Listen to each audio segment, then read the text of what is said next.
Decíamos el miércoles pasado que Jesús Esquivel ha escrito un libro que cambiará la conversación en el tema del narcotráfico. Ni más ni menos ha investigado cómo cruza y cómo se distribuye la droga Made in México en el país de los consumidores, en América.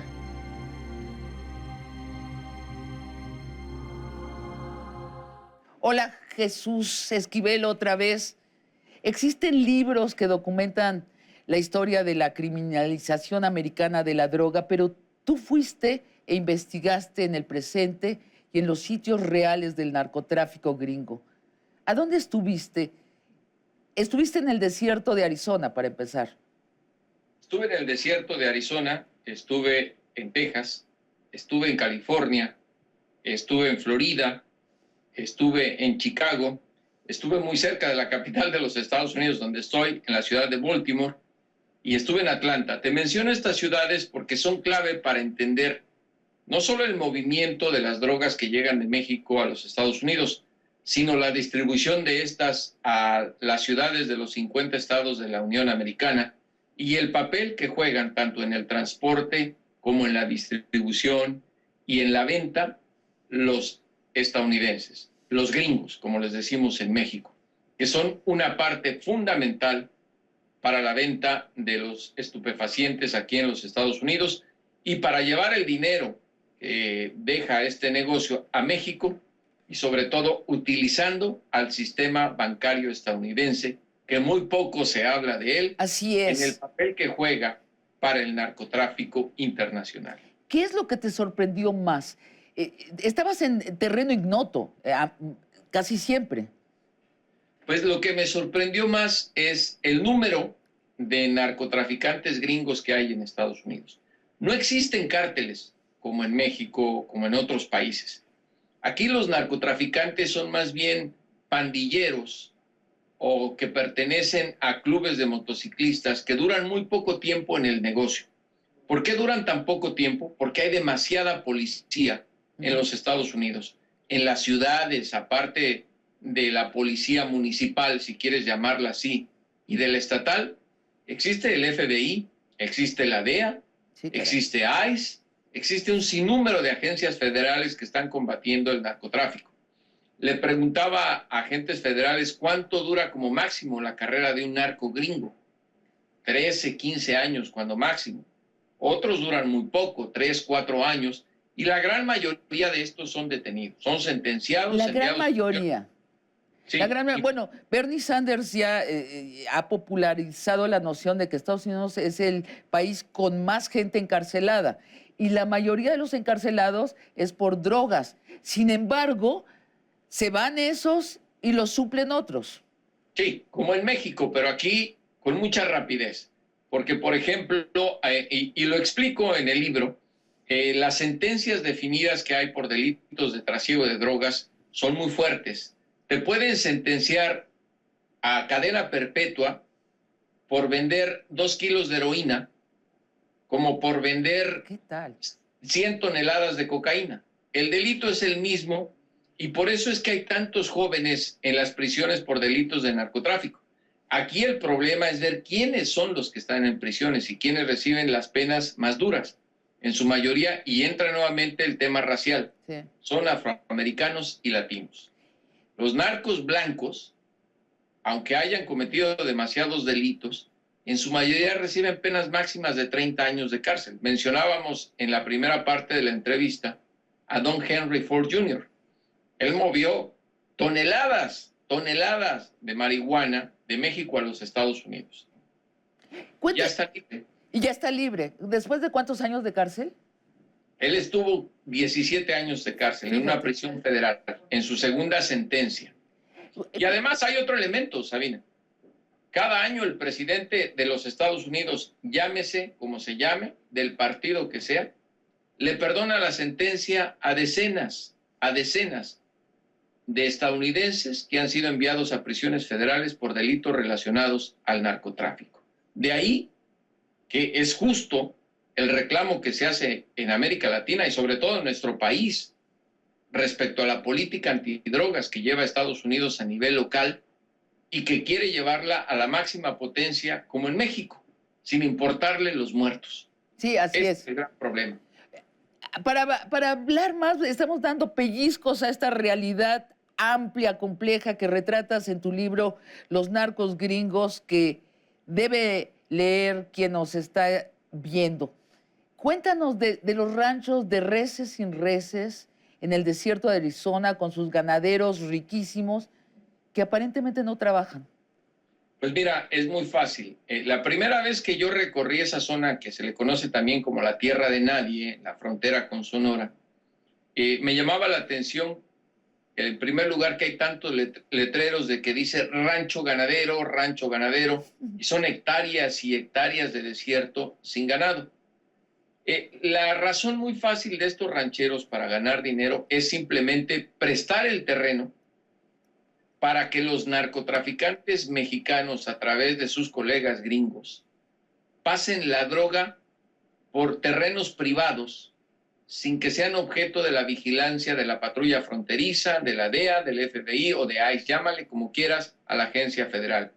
Estos ranchos se prestan también como narcobodegas para que en algún momento, una vez el transporte estadounidense de carga sea contratado por los intermediarios o los brokers, pueda sacar de estos ranchos ganaderos toda la droga que se distribuye en los Estados Unidos, ya sea marihuana, heroína, cocaína, metanfetamina, lo que quieras. Estos rancheros son una parte fundamental del narcotráfico gringo.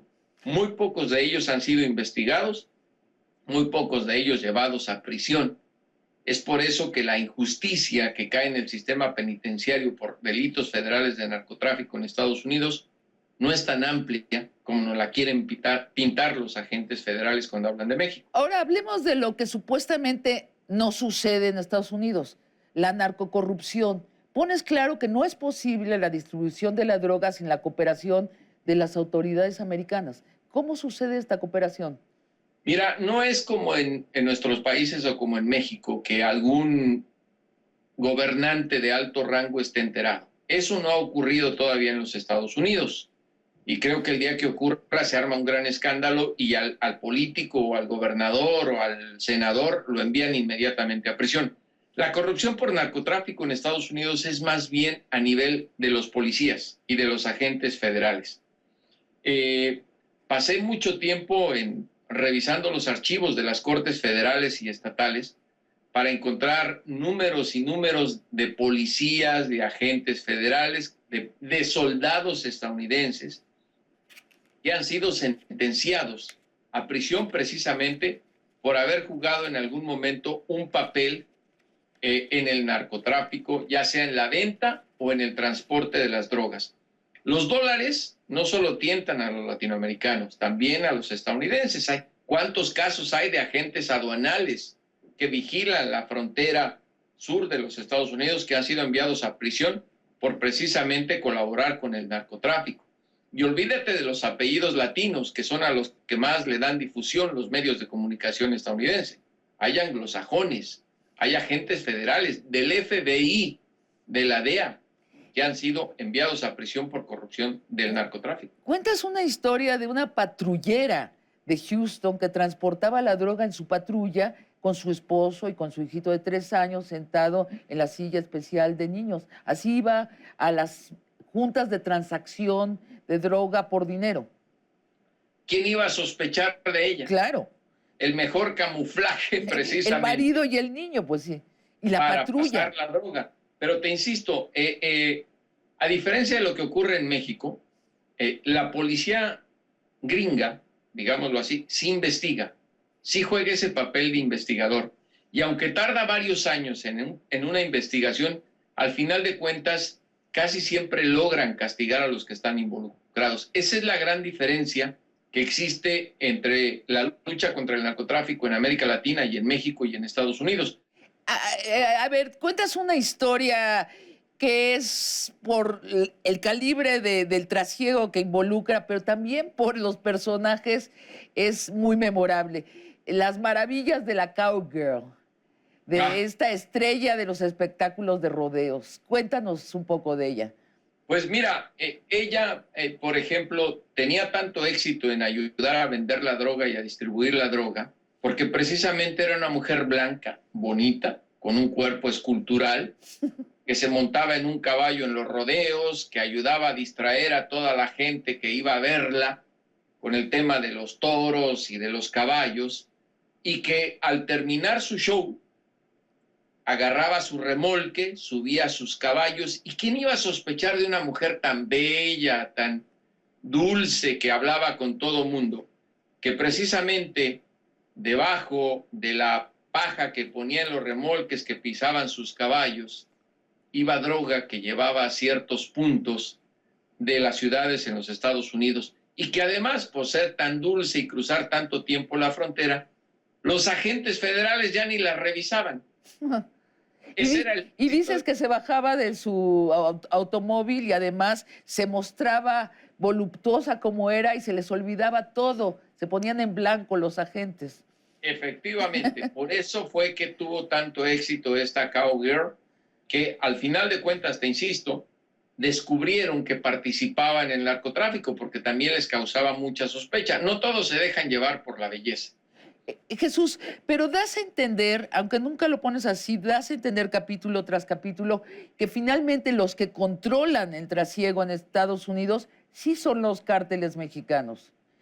O sea, los van pastoreando a todos estos brokers, estos transportadores, pero son los cárteles mexicanos que están al lado con una organización asombrosa, ¿no? Controlando todo el tráfico en Estados Unidos. Por eso tienen el poder que tienen. Por eso en estos momentos se considera a nivel federal aquí en Estados Unidos al cártel de Sinaloa como la organización más poderosa e influyente en el tráfico de drogas, no solo en Estados Unidos, sino en todo el mundo. ¿Y qué crees que le va a pasar al Chapo? Lo van a extraditar, pero el Chapo dejó de pero ser... ya que esté allí, lo damos por hecho que va a estar en Estados Unidos. O sea, el Chapo ni va a ser testigo protegido, ya no le sirve a los agentes federales de Estados Unidos. ¿Qué puede decir el Chapo? ¿Ya saben ellos todo? Que diga, lo van a utilizar en contra de sus hijos, que ellos sí forman parte de una facción del cártel de Sinaloa.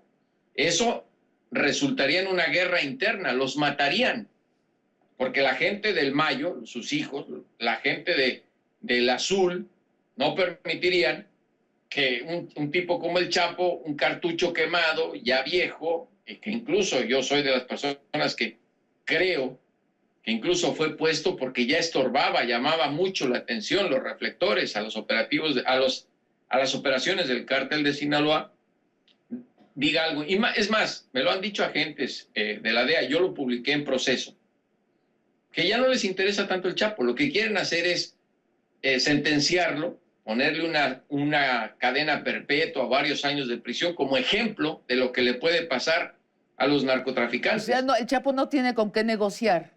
No tiene con qué negociar, no tiene con qué negociar. Vamos a verlo así. Mientras está en prisión, el cártel el de Sinaloa fue considerado el más poderoso del mundo. ¿Qué quiere decir? Que él no estaba operando. Lo ayudaron a escapar porque era un emblema de ellos, sin duda, y porque sus hijos tienen todavía poder. Los agentes de la DEA, que son los más interesados en meterlo a prisión, saben que no les va a proporcionar información fresca sobre lo que está pasando en el cártel de Sinaloa. Jesús, dedicas un capítulo completo a la legalización de la marihuana. Das a entender que si en California puedes comprar y consumir y hasta cultivar marihuana, es absurdo que continuemos la guerra contra el narco. ¿Es una estupidez de nuestros gobernantes o es interesada este empantanamiento de las leyes en México sobre la droga? Mira, creo que aquí en Estados Unidos la despenalización de la marihuana ha tenido efectos distintos, depende con los fines que se haga. Sin duda, ha ayudado bastante a reducir el problema de tráfico de marihuana. El cártel de Sinaloa sigue metiendo marihuana a los Estados Unidos, pero ya no en cantidades como lo hacía hace 5 o 6 años. Es más, la marihuana que se produce en Estados Unidos es de mejor calidad que la que se produce en México. Qué vergüenza, ¿no? Pero creo que ahí es donde entra el tema de ver qué drogas se pueden legalizar. La heroína, por ejemplo, yo no creo que en algún gobierno el político que lo propone tenga siquiera conocimiento de lo que pasa con un adicto a esta droga. Es mortal. Sí. Es degradante ver la manera en cómo se destruye una vida por la adicción a esta droga. Pues Jesús Esquivel, se nos ha acabado el tiempo. Te vuelvo a felicitar por este libro. A veces el periodismo no solo informa, a veces cambia los relatos con que nos contamos el mundo. Esta es una investigación de ese calibre. Los narcos gringos, por favor, vaya, búsquela en su librería más cercana, o si no, bájenla en la net, en Amazon. Es un libro que le va a cambiar la mirada sobre México y sobre América. Gracias, Jesús, por esta conversación. Gracias a ti, Sabina.